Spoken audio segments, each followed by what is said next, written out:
I'm Rob Krasinski. This is Symposium, where we talk about the ideas at the basis of a free society. My guest today is Volodymyr Yermolenko, a philosopher and editor-in-chief of Ukraine World, joining us from Kiev. Thanks for coming on.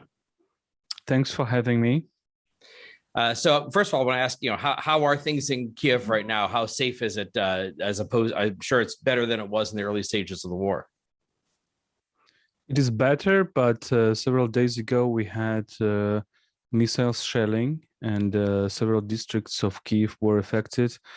And at that time I was going to Kharkiv. So we were in Kharkiv, just near the front line, the second biggest city in Ukraine, where the situation is much worse. But paradoxically, at the moment we went to Kharkiv with a humanitarian mission, but also with a cultural mission. Kiev was bombed, and also our neighborhood where we are living was bombed, and another neighborhood where our kids have stayed also was bombed. So you are never safe here in Ukraine, but the life is coming back to Kiev, so it's becoming again very dynamic, and the life is also coming back to Kharkiv. So even in the districts which are very much affected, which are there are massive destructions from the Russian fire. Even in those districts, we see quite a lot of people. So actually, that raises a question I had, which is, what does a philosopher do in a war? Well, everybody of us in Ukraine are primarily human beings, and secondly, citizens. This is the most important role. And the next, of course, the other roles, social roles, are coming kind of to the background. But as human beings, we are, and as citizens, everybody's here is engaged into the resistance in that or another way. Some people went to the front line. Some people are doing the humanitarian work. Some people are finding volunteer work and finding lots of stuff, either to help civilians or to help the Ukrainian warriors, Ukrainian soldiers who are on the front line.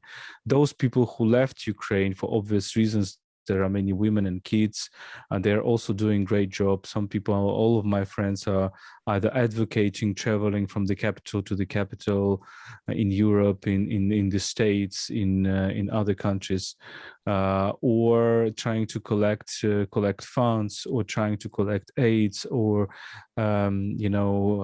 making the public events in front of to motivate the governments of the particular countries where they're located. So everybody is engaged. Me as a philosopher, so we are trying to continue the intellectual work. I continue the teaching at the university, Kiev Mihail Academy. We are also making podcasts, Explaining Ukraine podcast, one of the most popular podcasts in English about Ukraine right now. We are doing this, but we are also doing lots of other work, volunteering work. We have a minivan in which we are bringing humanitarian aid to neighboring villages. We also went recently to Kharkiv, which is 40 kilometers from the Russian border, and to also made both cultural events there and brought the assistance for Ukrainian soldiers there. So lots of this work around. Right. So the question I had, maybe first thing I wanted to lead with is, just recently we had the commemoration of the 78th anniversary of D-Day and the Normandy landings. And it struck me watching that it's basically been that long since those of us in Western Europe or America have had to face up to the kind of the danger and the destruction on that kind of scale. And what's been astonishing has been watching the risks that Ukrainians have been willing to take in order to defend their country. So I want to just sort of say, what is it that motivates the Ukrainians? What is it that, why do you fight? What is it that motivates them? What do you see as the issues at stake that, partly for you personally, but also for Ukrainians in general? It's very simple. We understand that if Ukrainians do not fight, there will be no Ukraine. If Ukrainians do not engage into defending the country, our country is gone. And this is something very important. I think it's not something that very much understood in other countries, that this is really a Hamletian question, to be or not to be. Basically, I never understood fully this question when I was a student of just reading Hamlet and before you really face the situation. And this question, to be or not to be, does not only concern individual life. It also concerns the community life. It concerns the life of a community. For Ukrainians, it's very important to be a part of the community.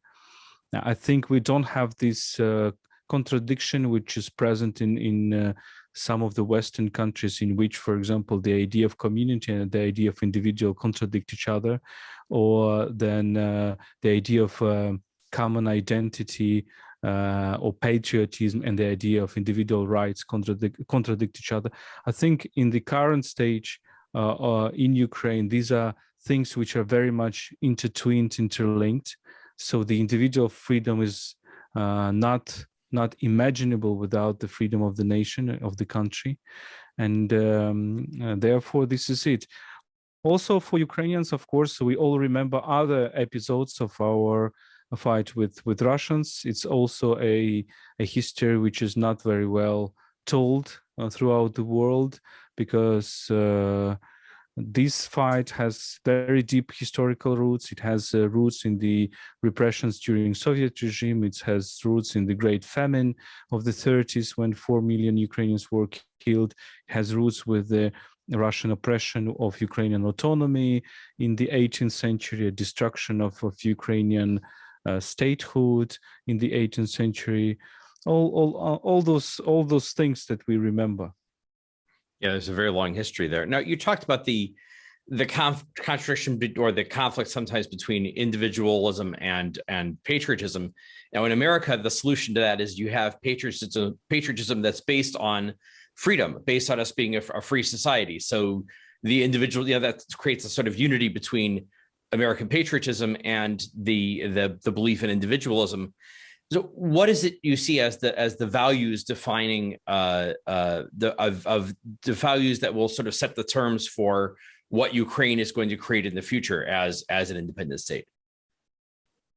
Well, there are many parallels between America and Ukraine, and sometimes we feel that here in Ukraine we are another America, so European America, because there are many features which are in common.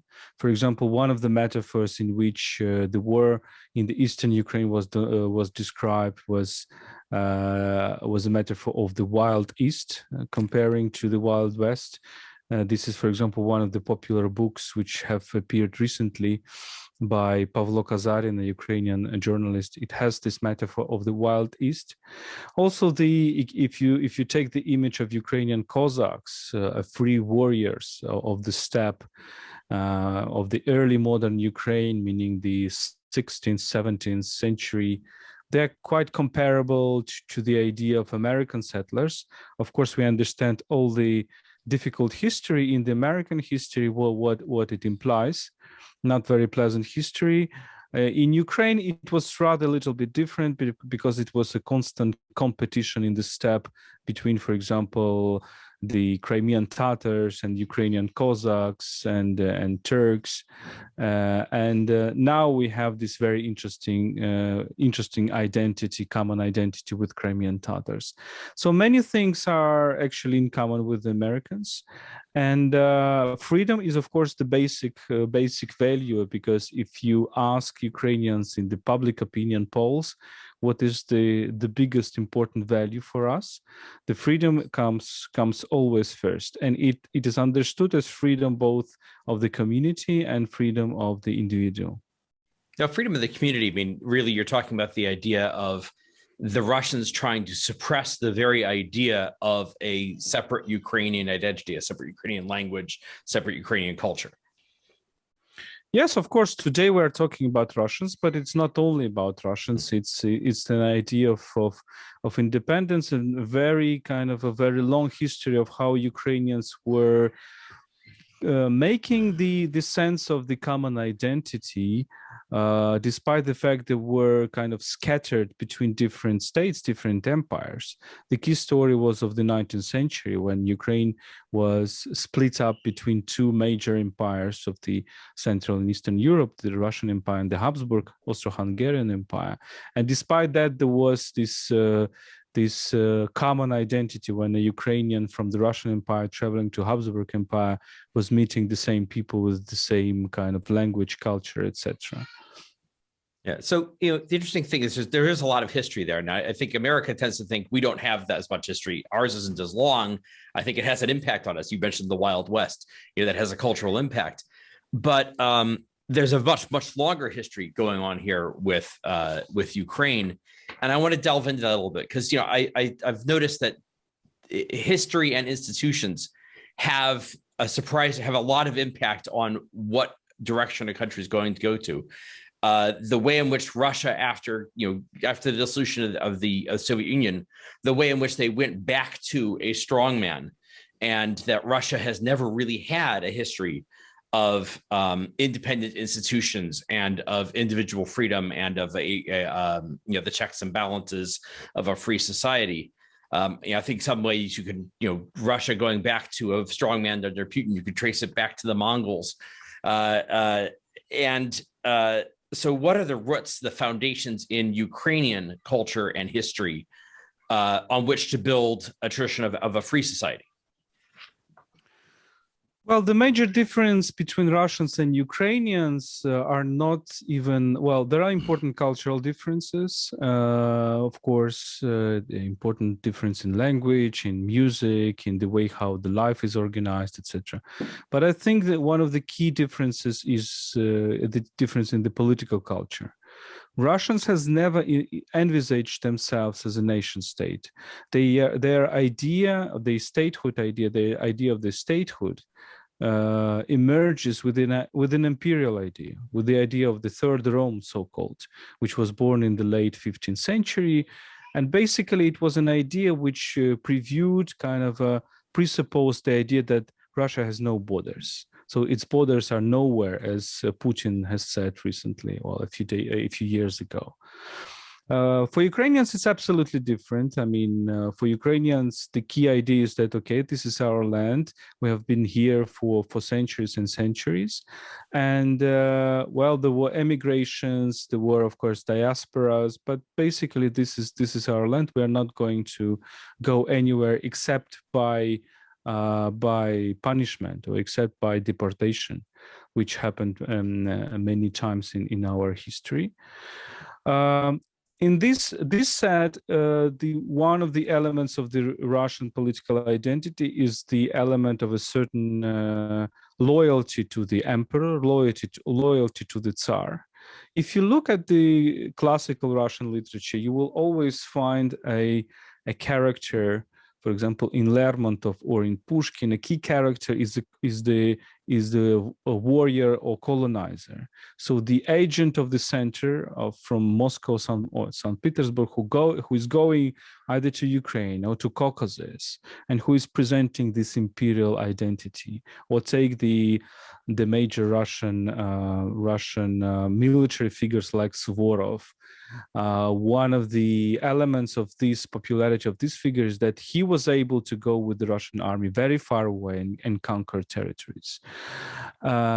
So this idea of crossing the borders, of occupation, of conquest is very present in the Russian political culture, and therefore the good citizen is considered to be somebody who is an agent of these imperial values and transferring them to the conquered territories.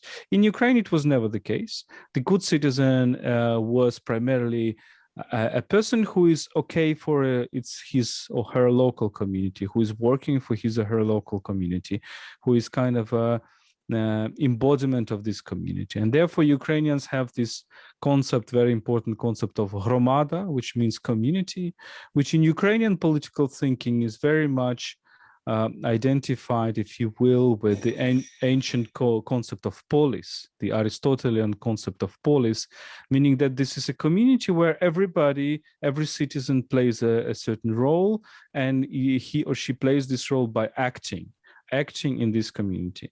And therefore, all our recent events were the events where people were taking responsibility, where the citizens were formed and reformed by people who were taking the responsibility on themselves, by going on the Maidan for protesting against the usurpers, or by going to the front line, or by becoming a volunteer, etc.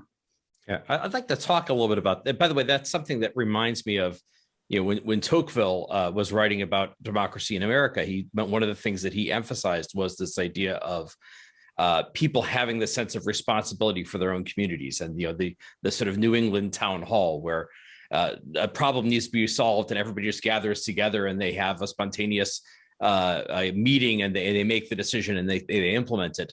And he contrasted that to France, where you had this very centralized system where everybody basically waits on a bureaucrat in Paris to make the decision rather than taking their own initiative. So there's that sort of history there in Ukraine. But I was wondering if you could talk a little bit more about there's an immediate history in Ukraine of the last 20 years or so of basically trying to assert that independence from Russian dominance. But there's also a longer history I think most Americans don't really know much about a history of Ukrainian independence and its relationship to Russia. I was wondering if you could, and its political institutions. So I was wondering if you could sort of sketch a little bit of that out for us. Good that you mentioned Tocqueville, because he's one of my favorite authors, and it's remarkable. I don't know how you perceive his book still today, but I still believe that I've been to America also for 1 year, I think, and many things that Tocqueville described, I think, are still valid. And it's remarkable how a young foreigner, he was, I think, 30 years old when he wrote this book, could grasp some key elements of the society. Another Frenchman which I like is a contemporary of Tocqueville, and he's called Astolphe de Custine. And when he came to Russia in the 1830s, and he wrote a book, Russia in 1839, I think he gave a perfect description of the Russian society. So these two French authors actually are worth reading to understand the deep elements of both American and Russian history. Because Custine described the Russian society as we see it today, a society in which the difference between the Tsar and his closest aristocrats is much bigger than the difference between this aristocrat and the lowest slave in the country, meaning that even the closest aristocrat to the Tsar is considered by a Tsar as a slave. And this is what we see now in Putinism. This is why we see this importance of the oligarchs around Putin to challenge him. But this is a kind of another story. Coming back to your question, again, if you go to the 19th century, you will see many travelers through Ukraine who are describing Ukrainian lands as essentially democratic. That means that these democratic traditions are very deeply rooted in the Ukrainian culture, or I would say anti-tyrannical traditions or republican traditions. When I use the terms republican and democratic, I'm not using the terms in your sense of the word, in the American sense of the word. We have a very rather as a kind of we have a very idiosyncratic sense of what those things mean here. Yes. Yeah, so by republican, I means the idea of that the society is governed by a collective of people who are considering their community as the res publica, meaning the common good or common affair. But if you look, for example, if you think about Ukrainian history, of course, you can go back very to the ancient times.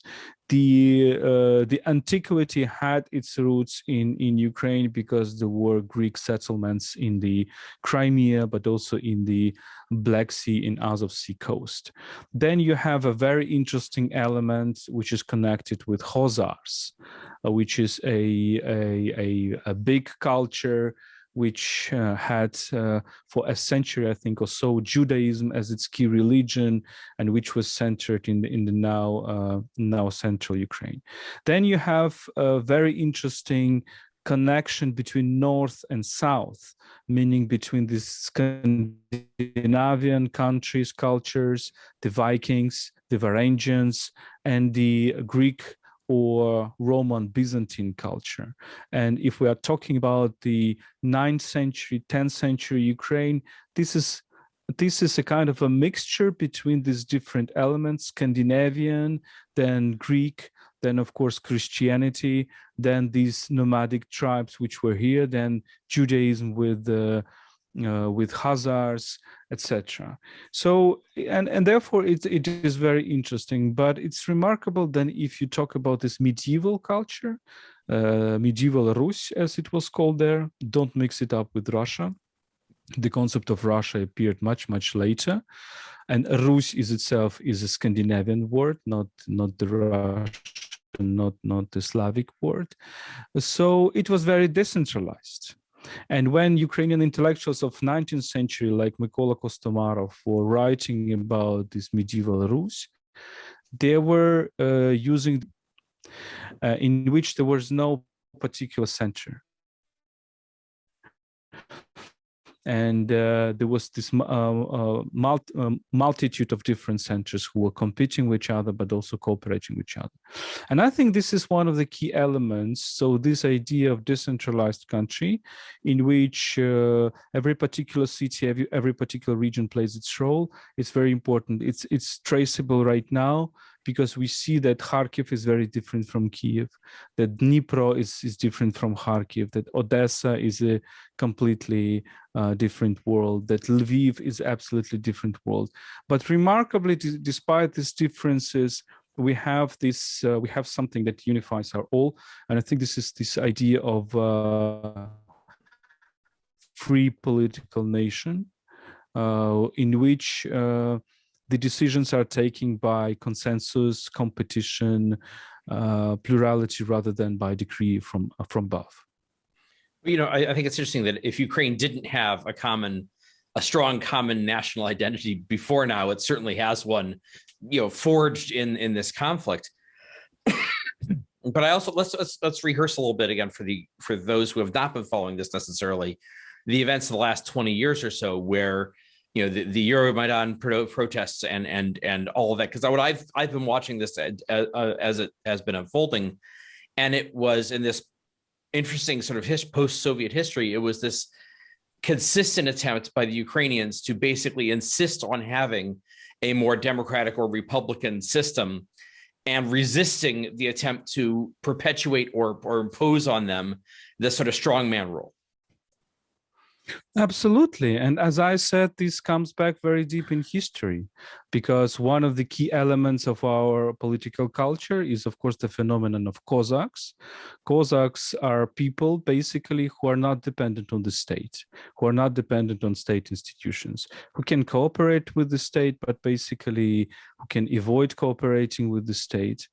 And for Cossacks, the free warriors of on the borderland with the Great Eurasian Steppe, let's call them in this way, which were also a combination of different cultures, because they were Christians, they were Orthodox, but also there was huge influence of Western Christianity, like Catholicism, but also there was huge influence of Islam through Crimean Tatars, through Ottoman Empire, and in some elements of our history, Cossacks were stationed in the Ottoman Empire when they were expelled from the Russian Empire.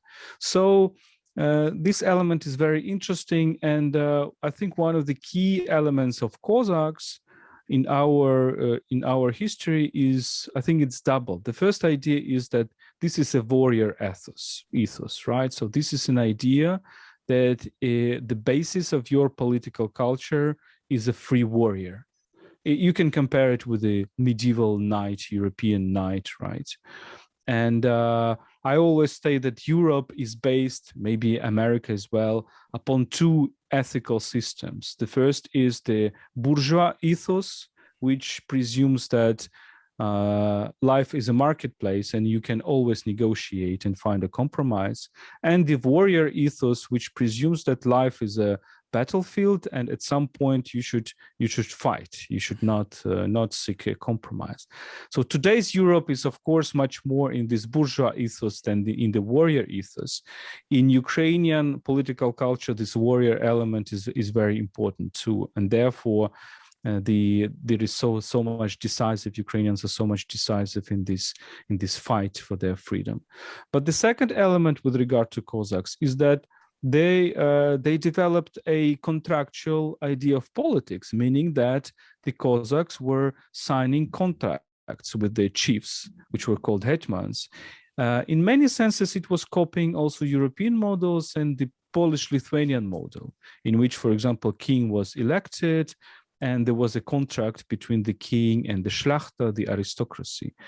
And when in the mid 17th century, these Cossacks, after the religious wars or social political wars against the Polish-Lithuania,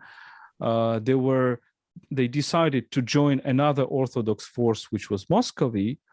The key drama was for Ukrainians that Moscow Tsar was not perceiving politics as a contractual thing, meaning that if he signed something with Ukrainians, he has no obligations towards them. And therefore, all our history, all our subsequent history was a history when Cossacks were saying to the Tsar, look, you have obligations because we signed this mutual contract, there is a mutual obligation, and the Tsar was saying, I don't have any obligations before you. I am an autocrat. I am doing whatever I want. And this was a conflict of already 17th century. Right. Well, this strikes me as having a lot of parallels actually to English history, which then influenced America, because there's that Scandinavian influence that you had in the Scandinavian, the Viking social organization was very decentralized, very much the independent warrior and the chieftains were chosen. There were these contractual relationships with the chieftains. They were not autocrats. And then in England, what you had is you had the Norman conquest. So you had the Normans coming in and bringing the feudal system where the king is an autocrat. And, English history, I think, can be seen partly as a working out of politics of a similar conflict there of the king as the autocrat versus the previous sort of Scandinavian or Saxon system where you have the independent warrior or independent landowner who wants to put conditions on the king. And that worked out over many centuries in English history. It looks like you have something similar working out in Ukraine in that history with the Tsars. Absolutely. That's very, very interesting. And I love looking for different parallels, because we can say also that, for example, Magna Carta, which is a medieval document, is the origin of then all this process which were opposing the absolutism since the mid 18th century. So the idea of rights and freedoms is not the idea of French Revolution. It comes very, very deep in history. And therefore, for example, when Cossacks were signing their contracts with the hetmans, they were talking about rights and freedoms exactly in these terms, because they were referring to older medieval concepts. Another parallel with, for example, British history is, of course, the role, for example, of Scottish example. It's very interesting, by the way, that Ukrainian football team has played Scotland, then it played Wales, and now it's playing Ireland. So in a matter of a week. But Scottish example is interesting because for Ukrainian romantics of the early 19th century, one of the key authors was Walter Scott. They were reading him with great admiration. And the idea of a minstrel, which was developed by Walter Scott, meaning the idea of wandering musician, was also kind of not taken by Ukrainians, but we had the same image, the same parallel, which was called Kobzar, and which became one of the key symbols of Ukrainian culture, meaning also the free, often blind musician with his instrument, traveling around the country and trying to put people together. So there are very, very interesting parallels between the British history and Ukrainian Russian history.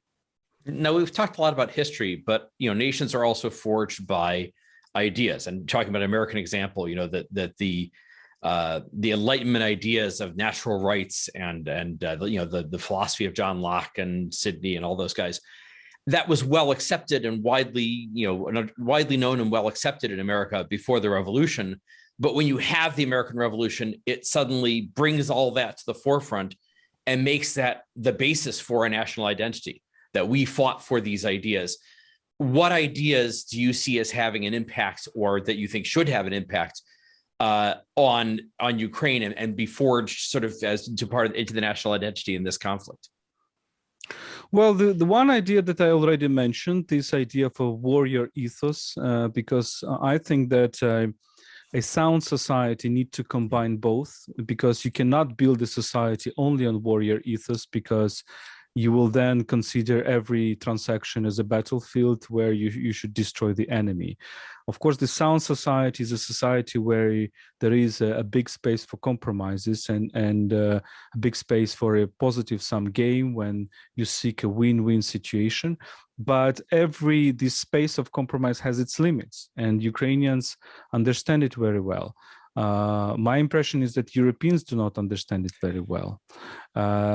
Especially we have a problem with Germany, in which the idea of a limitless space of communication was so important after the World War II and so productive because it built the German democracy. But now it is rather turns into idea of trying to find a compromise with a killer, with a dictator, which is bad. So I think this is one of the idea of this balance between warrior ethos and bourgeois ethos. Another idea very important is that Ukrainians do not feel too much conflict between tradition and modernity. Also a conflict which is very important for today's world globally. I assume also for America, but also for Europe, where you have the extreme conservatives, extreme traditionalists on the one hand, and extreme liberals on the other hand. In Ukraine, we don't have this, because in our culture, in our tradition, those who fight against Russian autocracy also fight for Ukrainian national identity. And these two fights for community rights and individual rights were coming together. Of course, they always have conflicts between themselves, but it's interesting that they're trying to come together. Now, today's Ukrainian culture is a culture where music bands combine traditional folk songs, very archaic folk songs with the modern rhythms. This is one of the with pop, with rap, with techno, with any other. So, and it's very interesting. Another idea, if you mentioned Locke, I think that there are also many parallels between because I think for America, not only John Locke is important, but a person who is called David Hume. And David Hume also having Scottish origins and thinking very critically to the idea that the state is always about social contract and about the compromise, etc. Hume understood from his perspective that the state is very often about conquest and about cruelty, and therefore citizens have to kind of have their capacity to counteract this state. And therefore you have these origins of the American political culture, right, in which the state intervention is very often badly perceived. In Ukraine, we also have this understanding that state is primarily about conquest. Therefore, our attitude to the government is very skeptical. we I have think that the 20th century experience of Ukraine with government is going to have to have an impact on that too. Not only 20th century, but also 19th century. So we're considering the state institutions as the occupation institutions, somebody who came from the outside. Therefore, this mistrust to state institutions is both good and bad for Ukrainians, because it's also can be a bad thing during a democracy, because it produces mistrust, total mistrust. And this is one of our illnesses, but it is there, it is in the society. And it's remarkable how, for example, if you watch a Vox Populi from Russia and Vox Populi from Ukraine, they are always different, regardless of the fact which language Ukrainians speak, Russian or Ukrainian. Because a typical answer by a Russian on the street, what is your attitude, for example, to this war, would be that I'm a little man, I don't know anything, I am not interested in politics. And if our rulers decided that it is a good thing, then it is a good thing. So this is an assumption that I'm always dumber than my ruler. In Ukraine, there is absolutely different assumption that I'm almost smarter than my ruler, and the rulers are stupid, and I know, of course, much better than they do. Of course, I'm smiling right now because that's extremely American, by the way. Yeah, exactly, right. So of course it's not very good for democracy as well, because you have to have certain trust, but it's very deeply rooted, despite all these totalitarianisms, in Ukrainian culture. So yeah, I think this is this idea that we are rather about society than about the state institutions, and therefore I think our future model can remind the state model, can remind the American model, and can be a little bit different from the European model, because I don't really believe that Ukrainians need to build a welfare state in which the state institutions play a very important role in the citizens' welfare. The state institutions should guarantee security and justice. All about welfare should really depend on citizens themselves. This is my perception. Yeah, it's also, or it used to be at least, a very American attitude.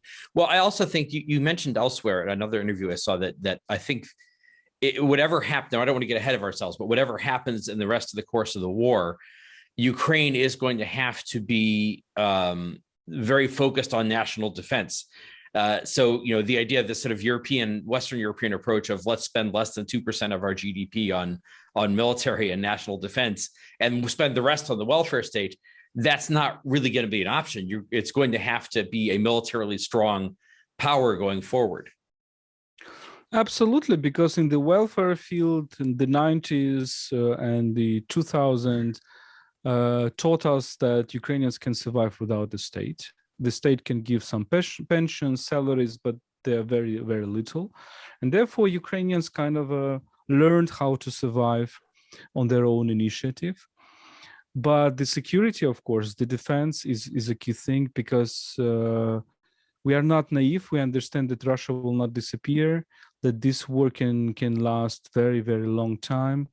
And unfortunately, we don't see much of the willingness of the NATO to expand to Ukraine and to open its doors. This is a very also big question for Ukrainians. And therefore, I think our future model should be very much focused on security, in which every citizen is potentially a soldier. So, maybe Israeli model as well. And but instead, lots of freedom in other fields of life, in culture, in economics, in education. And so this balance between security and freedom, where you focus very much security on defense and on the army, but also give a big amount of freedom elsewhere. Terrific. Yeah. I just want to say that, I think a lot of the goodwill of the rest of the world is with Ukraine, and I'm hoping eventually that a little bit, more of the weapons and the material support is going to be showing up in larger amounts on the battlefield. I mean, from the perspective of NATO, I mean, we do have the sort of nuclear issue that does create a reticence to get involved directly. But I'm hoping that we will provide a lot more substantive assistance, and not just the Ukrainian flag symbols in our Twitter profiles. But I am very conscious. I mentioned before about D-Day, the fact that Americans and Western Europeans have not had to fight this kind of battle. And I'm very conscious of the fact that this is a battle that's going to protect everyone. I mean, it's going to protect all of Europe and America against Russian aggression, and that Ukrainians are the ones fighting it. So I think I want to express our gratitude for the fact that I know you're doing it for your own purposes, but the gratitude of the rest of the world for what you're accomplishing for us. Thank you very much. Thank you. We appreciate this help very much. As for the weapons, we see that there is lots of commitment. Unfortunately, and on the front line, we see that it's not that fast as we wanted it to be. So there is still Russians have much more resources, much bigger artillery. They still have advantage in the air. So my message would be that Ukrainians are prepared for a long fight, and the world should be also prepared for this long fight. Because of course, the world, America and Europe are very concerned so that this conflict does not spill over.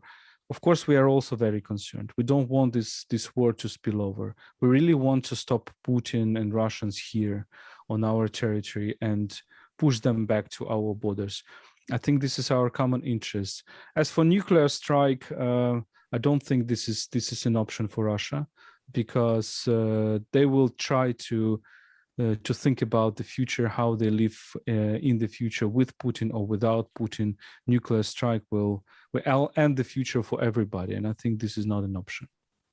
Yeah, I think to some extent we're self-deterring too much by taking that threat too seriously. Well, terrific. I want to thank you for coming on to talk to me and to let Americans know. Americans have there's an old saying that war is God's way of teaching Americans geography. We tend not to pay enough attention to what's going on in the rest of the world and in distant places. And I really want to sort of help educate people about the history of this and about what's at stake and all the issues involved. So thanks so much for talking to me. Thank you very much. Thank you for inviting. I'm Rob Trzcinski. This is Symposium. You can find out more at symposium.substack.com. Please like this video if you're watching this on YouTube. It helps us find a larger audience, or subscribe to our podcast. Thank you for joining the conversation.